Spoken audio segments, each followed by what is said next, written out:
okuwumula si kutuuka tukyagenda maaso nga bugolo anti ffe munnyo nga tukutembeetera ensonga buteete bwe zitambudde ebitundu by'eggwanga ebitali bimu tugendagendako e Masaka ekyamuyimbwa ne mukadde Ruchyamuzi atemera mu gy'obukulu 8 nate atemeddwa ebijambiya era ng'ono Emagomba asimbyewo ekitooke katube nate ebifudde Masaka eyo. Abatemu ab'ebijambiya bakyagenda mu maaso n'okuteeka bannamasaka ku bunkenke naddala mu division ey'Ekimanya Kabonera oluvannyuma lw'okutta abantu 3 mu kiro kimu ekyakeesezza olunaku olwokubiri ku kyalo Ssenya mu kiro ekikeesezza leero ate balumbye ekyalo kya Muyimbwa mu division y'emu ne batematema omusajja mukulu Ruchyamuzi Tone atemera mu gy'obukulu 8 kyokka n'asimattuka era nga mu budde buno apookeza mu ddwaliro ekkulu e Masaka.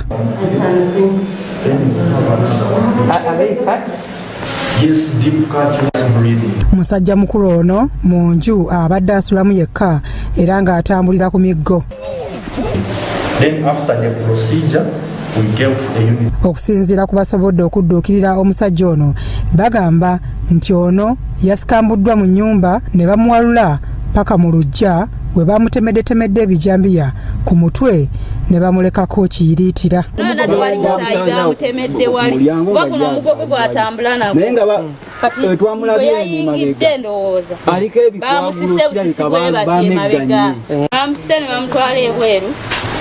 Bamutuusizza ebweru ne bamutwala bamutemedde wano we yagudde ewali omusaayi guno nga bamutemye ejjambiya 3 mu mutwe. Twagenza okutuuka ng'agudde wano nga alaajana.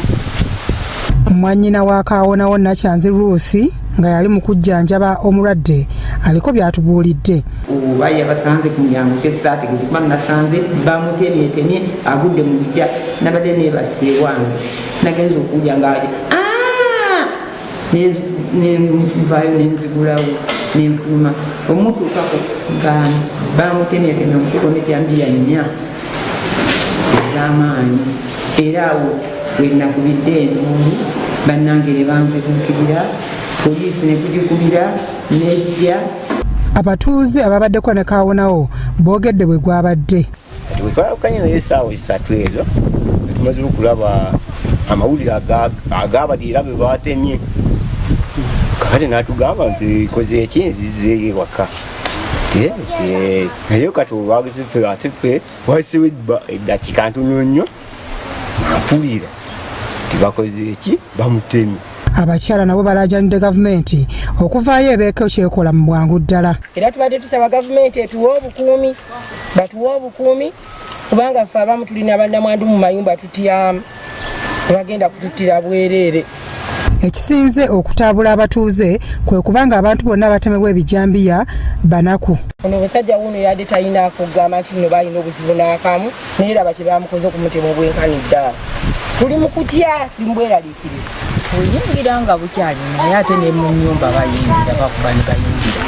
Ono awezezza omuwendo gw'abantu 20 abatemeddwa mu bbanga lya myezi 2 ng'okusinga biri mu disitulikiti y'e Bukomansimbi ne Masaka City. Byamukisa Ronald, Crossroad TV.